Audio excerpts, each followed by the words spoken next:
Bienvenue à cette émission Appel de l'Aurore. Cette semaine, mon invité, vous ne le connaissez peut-être pas parce qu'il est très discret, mais il est de plus en plus sollicité à cause, je dirais, de l'actualité planétaire.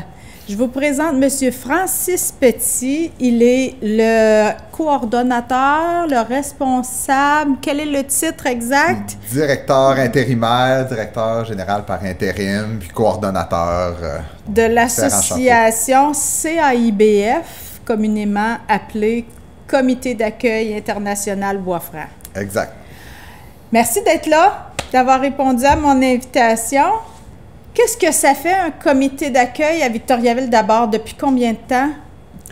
Bien, cette année, c'est le 50e anniversaire de fondation du Comité d'accueil international des Bois-Francs. Donc, Quand même? Ben oui, j'étais pas là quand ça a commencé, mais non.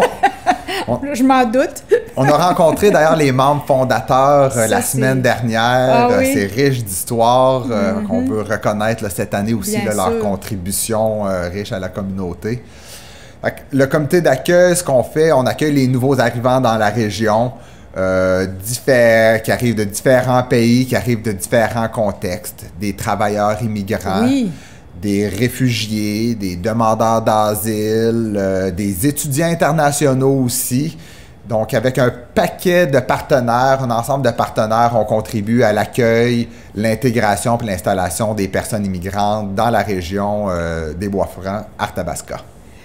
Francis, comment on choisit Victoriaville, Arthabasca, Princeville, Plessisville? J'imagine que vous couvrez un territoire un petit peu plus vaste que Victoriaville, mais comment, comme immigrants, on choisit de s'établir à Victoriaville? Est-ce qu'on nous le suggère ailleurs, à l'arrivée? Est-ce que c'est par hasard? Comment on peut choisir Victoriaville comme lieu d'accueil? Ouais, c'est une super bonne question. Il y a un paquet de contextes, de raisons différentes. D'abord, nous, c'est le territoire de la MRC d'Arthabasca qu'on va couvrir. Sur la majorité des personnes immigrantes sur le territoire sont à Victoriaville, le grand centre de la MRC.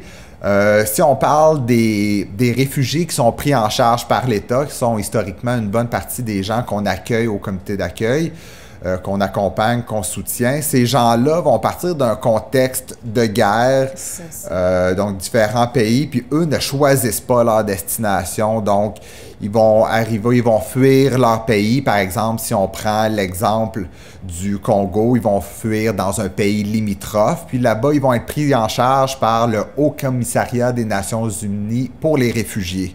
OK, d'accord. Puis à partir de là, le Canada, lui, fait sa part pour accueillir des ressortissants de zones de guerre un peu partout dans le monde, donc va accueillir ces gens-là. Puis nous, à Victoriaville, on est une des 14 villes d'accueil au Québec pour recevoir les réfugiés pris en charge par l'État. Donc, eux, ils n'ont pas choisi nécessairement de venir d'un endroit précis. Ils s'en sont remis au commissariat. Oui, aux opportunités qu'ils avaient. C'est sûr que leur dossier va toujours être analysé pour essayer de réunifier la famille. Par exemple, si les membres de la famille sont au Canada, ils vont essayer de les amener au Canada. S'ils sont aux États-Unis, aux États-Unis. Évidemment, on essaie de rapatrier les familles dans le cadre de ce programme-là avec les Nations Unies. Au commissariat. Là. Exactement. Est-ce qu'on choisit aussi des Français, des francophones? Bien, certainement, oui. Ou bien, si, peu importe la langue, on les accueille aussi? Pour ce qui est des réfugiés pris en charge par l'État, on les accueille vraiment à titre d'aide humanitaire. Donc, il n'y a pas de critères linguistiques. On va vraiment y aller en fonction des besoins humanitaires, des besoins d'urgence, des contextes graves, zones de guerre. Okay. Donc, on va recevoir d'autres ressortissants. Donc, on va recevoir des travailleurs, par exemple français, qui vont décider de venir dans la région, soit pour les attraits de la région, soit à cause qu'ils ont trouvé un emploi à Victoriaville. Pour ce qui est du cégep, par exemple, qui va attirer beaucoup d'étudiants internationaux. Ils font beaucoup d'efforts pour accueillir, soutenir les étudiants internationaux.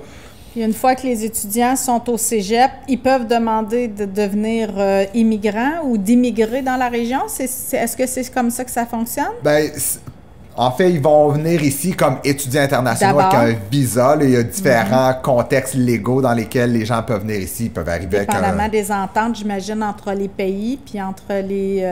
Exactement. Ah oui. Très bien informé.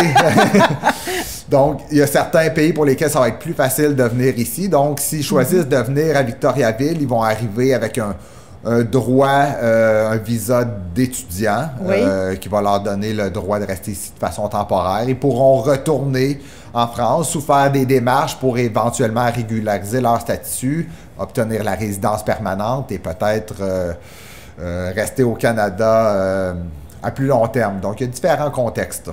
Eux, je dirais que ce sont plutôt des immigrants volontaires qui ont choisi un lieu, puis c'est parfois comme tu le dis, ça peut être simplement temporaire, le temps du travail, le temps des études, le temps de... Mais parce qu'il y a tout le volet aussi. Ça, c'est pas la même chose que les gens qui arrivent de la guerre, là. Non, du tout. Les gens qui arrivent... Il y a une immigration volontaire, il y a une immigration, je dirais, contextuelle liée à la guerre, puis il y a toute l'immigration aussi concernant le travail, Guatemala, Nicaragua, etc. Oui. Dans les travailleurs, il y en a qui vont arriver ici, saisonniers. Très bien, fais tes devoirs, voilà, c'est bon. Wow! Mais je connais aussi des gens. Génial. Donc, en fait, oui, il y en a qui arrivent, qui vont revenir peut-être d'une année à l'autre comme travailleurs saisonniers. Il y en a qui vont arriver, dépendant des programmes, comme travailleurs qualifiés, qui vont venir pour des périodes plus longues, 1 an, 2 ans. Donc, en fonction, il y a différents programmes de professionnels, par exemple, qui vont venir... sur une plus longue période. Fait qu'il y a différents contextes, là, sans s'enfarger dans les détails techniques et légaux. Fait qu'il y a ces gens-là qui font le choix, mais il y a d'autres gens qui choisissent pas de venir ici, qui choisissent pas de quitter leur pays parce qu'ils n'ont pas le choix. C'est que ce soit guerre civile, comme c'est le cas en Syrie. On entend parler du contexte ukrainien, où là, c'est une invasion. Donc, ils arrivent ici, les Ukrainiens vont arriver dans un autre contexte légal. Ils n'arrivent pas ici comme réfugiés. Techniquement, ils sont ressortissants. C'est un autre programme. Ah oui, c'est ça. Donc, les réfugiés pris en charge par l'État qui ne prennent pas la décision de quitter leur pays, n'ont pas le choix, vont arriver ici, puis eux vont se voir octroyer la résidence permanente. Donc, vont pouvoir rester au Canada aussi longtemps qu'ils le souhaitent. Là, ils ont la résidence, donc les mêmes droits que vous et moi, à l'exception du droit de vote et de se présenter à des élections. OK, ça c'est concrètement, là, dès qu'ils sont résidents permanents, ils ont tous les mêmes droits qu'un né ici, là, une personne qui serait née ici. Oui, ils pourront éventuellement obtenir la citoyenneté qui va leur donner ces droits-là, l'ensemble de 100% des mêmes droits qu'on a, donc le droit de vote également, donc ils pourront l'obtenir éventuellement. Donc, ces gens-là n'ont pas fait le choix de venir, mais on leur donne... Des privilèges. Oui, ils n'ont pas de privilèges supplémentaires, cela étant dit. Ils n'ont pas droit à plus que vous et moi en termes de ressources. Ils ont droit aux mêmes choses, puis on les accompagne. Sauf on les accompagne du moment qu'ils arrivent ici, trouver un logement, l'inscription à l'école. On a tout un ensemble de services on pourra reparler, là. Ben voilà. L'ensemble des services que vous offrez au comité, quels sont-ils, là?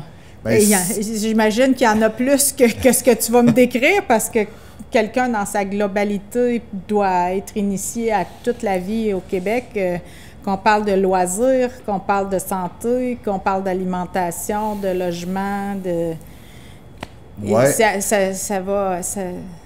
ça commence quand il arrive, puis ça finit où, concrètement? On les aide, c'est sûr, pour les réfugiés qui arrivent ici, entre autres, on va les accompagner pour l'aide au logement, trouver le logement, la première épicerie, l'alimentation, effectivement. Donc, on va faire la première épicerie avec eux, les soutenir pour tout besoin d'adaptation. On fait de l'accompagnement au niveau scolaire. Donc, on a un intervenant au secondaire, une intervenante au primaire. Donc, on travaille de concert avec les professeurs, les parents, les directions d'école, les professionnels en enseignement aussi.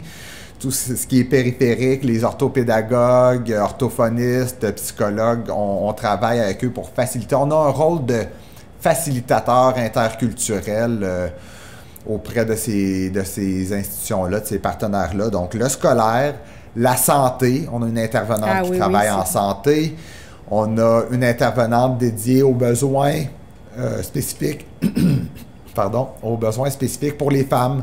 Oui. OK. Qui peuvent vivre des besoins... Et des femmes qui arriveraient avec toute une histoire de violence, d'agression, tout ça. Exactement. Donc, on veut les soutenir par rapport à leurs besoins. On a une intervenante dédiée. C'est bien.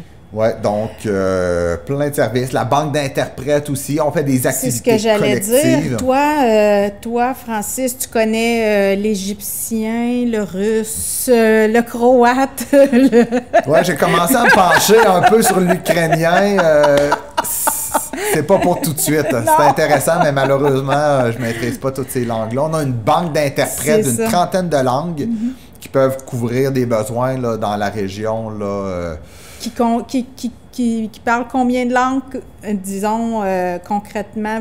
Surtout l'espagnol, je dirais. Le français-anglais, c'est quand même assez facile, mais oui, espagnol, on a beaucoup de gens qui parlent l'espagnol dans la région. On a de l'arabe, du swahili, kirundi pour des langues africaines. On a du portugais, on a des langues qui servent moins souvent, le créole aussi. Oui. Donc, c'est des gens qui vont supporter les différents partenaires, puis nos intervenants aussi dans les communications, les entreprises aussi. Les entreprises qui veulent s'assurer de bien accueillir leurs travailleurs dans la région. Il y a beaucoup d'efforts qui sont mis pour bien accueillir, accompagner les travailleurs. Bon, les entreprises vont faire appel à notre banque d'interprètes aussi. Et d'où originent les gens qui viennent travailler en entreprise ici? Il y a beaucoup de travailleurs qui arrivent d'Amérique latine, qui arrivent des Philippines, du nord de l'Afrique, Maghreb. Surtout des hommes? Surtout des hommes, oui, surtout des hommes. Jeunes hommes? Oui, des jeunes hommes. La main-d'œuvre manuelle, je dirais? Oui, quand on a besoin, pour ce qui est des travailleurs saisonniers, la main-d'œuvre agricole, beaucoup d'hommes. Les travailleurs qualifiés aussi en termes de beaucoup de besoins en soudure dans les entreprises manufacturières, donc beaucoup d'hommes. Scierie et tout ça, là, hein? Oui. Les travaux journaliers, je dirais, d'usine. Oui. Quand vous êtes une équipe, j'ai l'impression que vous couvrez beaucoup de besoins. Vous êtes combien concrètement? On est une quinzaine maintenant dans l'équipe. Il y a 50 ans, c'est une petite équipe de bénévoles qui ont parti ça, qui faisaient l'accueil de gens qui arrivaient de diverses régions. Les Boat People du Vietnam, beaucoup de gens de la Suisse, les Serbo-Croates. Donc, il y a beaucoup de gens qui ont été accueillis par un petit groupe de bénévoles. Puis cette équipe-là a grandi on était encore là il y a 8 ans, on était 3 au bureau, on est rendu 15, avec une belle équipe qui grandit,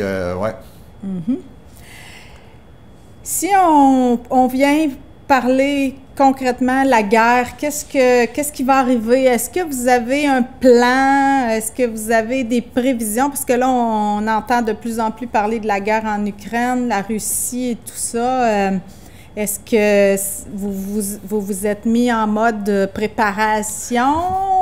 Comment concrètement comment ça vous préparez? Oui. Ouais. En fait, oui, on se prépare, puis on a commencé à regarder. C'est sûr, le contexte, peut-être pour mettre en contexte plus global, puis aller ramener au spécifique. Le contexte de la guerre en Ukraine, on ne va pas accueillir les Ukrainiens qui ont déjà commencé à arriver au Canada. Oui, c'est déjà fait, c'est déjà... Oui, ça commence déjà à arriver. J'imagine, des réunifications familiales principalement en ce moment. Exactement. Donc, le cadre dans lequel ces gens-là arrivent, ils n'arrivent pas ici comme réfugiés, sans tomber dans le technique. C'est pas des gens qui vont avoir la résidence permanente en arrivant, donc ils vont pouvoir rester ici aussi longtemps qu'ils le souhaitent. Ce qu'on souhaite, c'est que la guerre se résorbe dans les prochaines années et que ces gens-là puissent retourner en Ukraine. C'est ce qu'on leur souhaite. Après ça, si ça se résorbe pas, on déploie les efforts pour les accueillir présentement, puis pour qu'ils s'intègrent ici. Exactement. Donc, présentement, ce qui est prévu dans le cas des ressortissants ukrainiens, c'est un droit de résidence, un droit de rester sur le territoire pour une période de 3 ans. Donc, c'est des visas ouverts pour une période de 3 ans. Donc, ces gens-là arrivent ici, peuvent rester en sol canadien, vont pouvoir travailler, les jeunes vont pouvoir aller à l'école. Ils vont devoir apprendre le français, les écoles de francisation d'abord, j'imagine. Français, Victoriaville, c'est... Oui, bien, c'est sûr que nous, principalement je parlais plutôt les 14 villes d'accueil au Québec pour les réfugiés pris en charge par l'État. Les Ukrainiens, ils n'arrivent pas dans ce cadre-là des réfugiés pris en charge par l'État. Non. Ce qu'on envisage pour ces gens-là, c'est davantage la réunification familiale, puis de les soutenir dans les régions où il y a déjà de la diaspora ukrainienne, où il y a déjà des communautés ukrainiennes importantes. Le Canada, c'est une communauté ukrainienne très importante. Il y en avait déjà beaucoup. C'est ce que tu es en train de nous dire. Il y avait déjà une bonne quantité d'Ukrainiens. Puis on pense que naturellement, ils vont chercher à se regrouper avec des proches, avec de la famille, même si c'est de la famille éloignée. Oui. Puis ici, à Victo, est-ce qu'on en a à ta connaissance À ma connaissance, non. Donc, dans les prochains temps, les premières familles qui arrivent, ce qui est envisagé, c'est le rapatriement dans les grands centres. On parle de Montréal et la périphérie, Québec, il y a d'autres endroits au Canada. Donc, c'est vraiment d'avoir le soutien de la communauté ukrainienne, puis de faire de la réunification familiale proche ou élargie. C'est vraiment ce qui est priorisé présentement. Fait que pour Victoriaville, c'est possible qu'on en reçoive. Dans le court terme, c'est pas prévu. C'est pas prévu, mais cela étant dit, on se prépare quand même. On a déjà commencé à regarder pour... C'est déjà long, hein? Des interprètes. Oui, c'est ça. Le conflit, c'est peut-être pas dans les quelques prochaines semaines ou mois, mais qui sait, dans 9 mois... Il y a tellement de déplacés actuellement, là, en termes de millions. Tous les pays limitrophes vont certainement vouloir alléger un peu le fardeau que ça a pu créer sur leur densité de population et puis sur... Moi, quand je t'écoute, Francis, je pense que tu as parlé des bénévoles. Est-ce que tu comptes encore sur... Vous avez une belle équipe en place, mais est-ce qu'il y a encore moyen d'être bénévole? Parce que je sens tout le mouvement de solidarité autour de l'accueil des Ukrainiens qui commence à prendre forme. Il y a des gens qui disent, en voyant les images à la télé, en voyant les reportages, il y a des gens qui se sentent interpellés, qui ont envie d'aider. Il y a des guerres qui sont moins connues, moins médiatisées, mais celle-là, elle nous touche profondément, je dirais. Vous avez des bénévoles chez vous, il y a moyen de faire quelque chose déjà, là? Oui. En fait, nous, le comité d'accueil, on est 15. On est une belle grande équipe. Il y a plein de partenaires qui se mobilisent, mais ça reste modeste.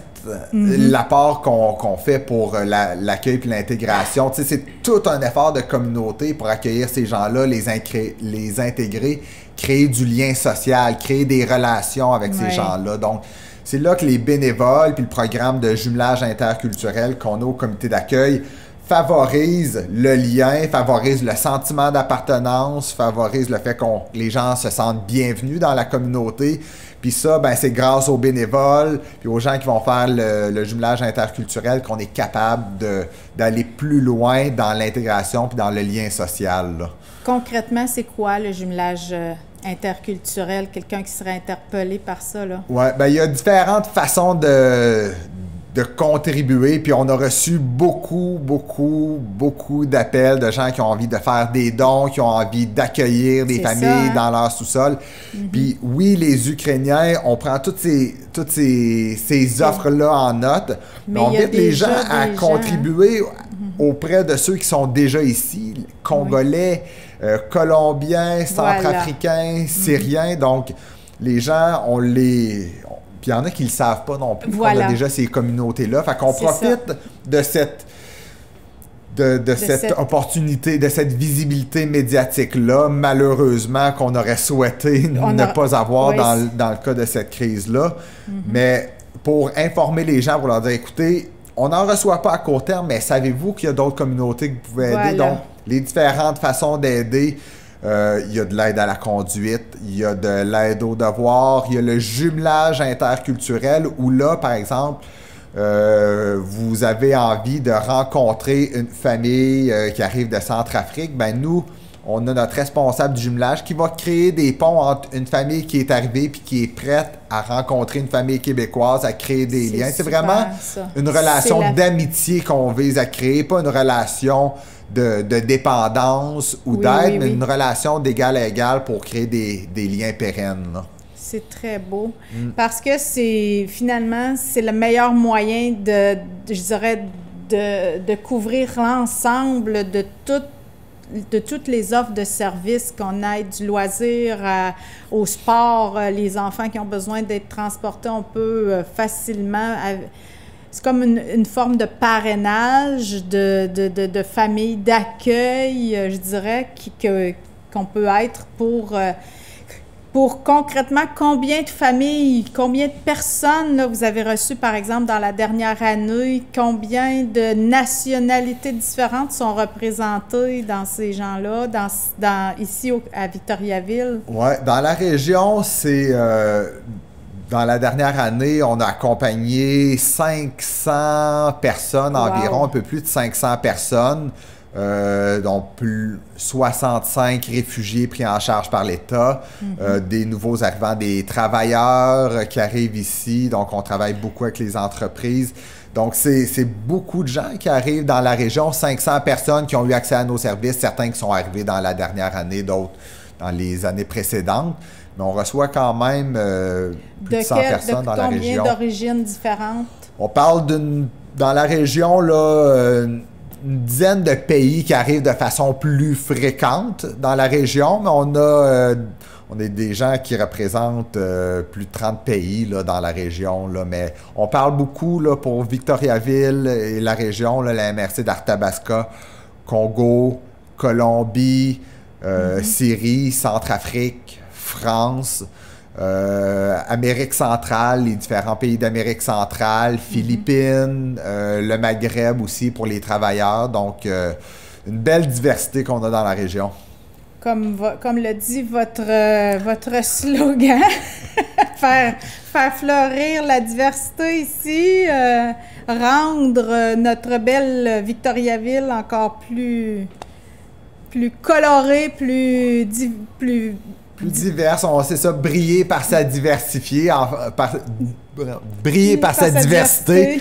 C'est très beau. Donc, en fait, c'est ça, on essaie de mettre en valeur chacun des éléments culturels qui peuvent venir colorer, enrichir la région. Puis c'est ce qu'on souhaite faire par nos différentes activités interculturelles qu'on fait tout au long de l'année.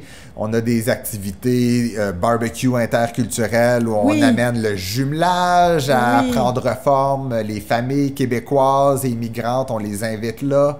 Il y a la belle fête qui s'en vient aussi au mois d'août, là. C'est-à-dire que vous devez commencer à préparer, mais la fête de la diversité, ça fait combien de temps déjà? On va être à notre 10e édition, le 50e du comité d'accueil, puis la 10e édition de la fête de la diversité culturelle, qui est notre événement phare durant l'année, où vraiment, ce qu'on souhaite, c'est mettre en valeur la richesse de la diversité culturelle qu'on a dans la région, que ce soit à travers la nourriture, que ce soit avec les chants, la danse, les différentes expressions culturelles, exactement. Donc, c'est des familles de la région qui préparent les mets, qui préparent des bouchées. Donc, le 20 août, au parc de la Ville-aux-Gares, on va être présent cette année, de retour à la Ville-aux-Gares cette année pour une 10e édition. Vous avez déjà été au parc Jean Béliveau. Exactement. Là, vous allez être au parc de la Ville-aux-Gares. Oui. Le 20 août, c'est à ne pas manquer, c'est un événement. Francis, je suis déjà au moment de te dire merci. Merci d'abord pour ce que tu fais pour toutes ces personnes, pour ce que toi et ton équipe faites, parce que vous faites la différence pour des gens qui ont besoin d'accueil, qui sont parfois un peu perdus, j'imagine. Il y en a certainement qui, sans vous, auraient pris beaucoup plus de temps à s'adapter. Quelles sont les attitudes, les qualités que tu souhaites voir ici à Victoriaville de plus en plus concrètement pour ces gens-là? Bien, d'abord, je veux remercier. En fait, c'est toute une équipe qui travaille, puis toute une communauté, puis un ensemble de partenaires, puis la ville qui est super ouverte aussi, puis de nous interpeller comme ça aussi pour avoir l'opportunité de parler de diversité culturelle, puis des gens qui sont dans la région. En fait, ce qu'on veut voir, c'est de l'ouverture, c'est de la curiosité, c'est des bonnes intentions, c'est saluer un voisin. C'est ça. Quand on voit que quelqu'un s'installe près de chez nous, se montrer accueillant, polir, donner des renseignements, présenter les beaux services qu'on a ici, hein, taxibus et autres, c'est tous des éléments qui peuvent favoriser l'arrivée, l'installation, et puis parfois peut-être aussi aller jusqu'à apprendre quelques mots pour accueillir dans leur langue nos voisins, comme tu dis, ces gens-là. Une salutation dans une autre langue quand on croise quelqu'un à l'épicerie, même si c'est pas la bonne langue puis qu'on se trompe. ça crée quand même... des moments cocasses, des liens, puis une belle, je dirais, ouverture. Ça peut créer aussi des moments de rire et de fou rire. Merci, Francis. C'est un beau sourire contagieux. Juste, t'as pas besoin d'apprendre toutes les langues. Le sourire, c'est universel. Exact. Merci d'avoir participé à cette émission. Merci à toute ton équipe pour le travail exceptionnel que vous faites auprès de gens qui viennent enrichir notre milieu. Et merci à vous tous et toutes d'avoir été à cette antenne, à cette émission. Et je vous dis déjà à la semaine prochaine. Au revoir.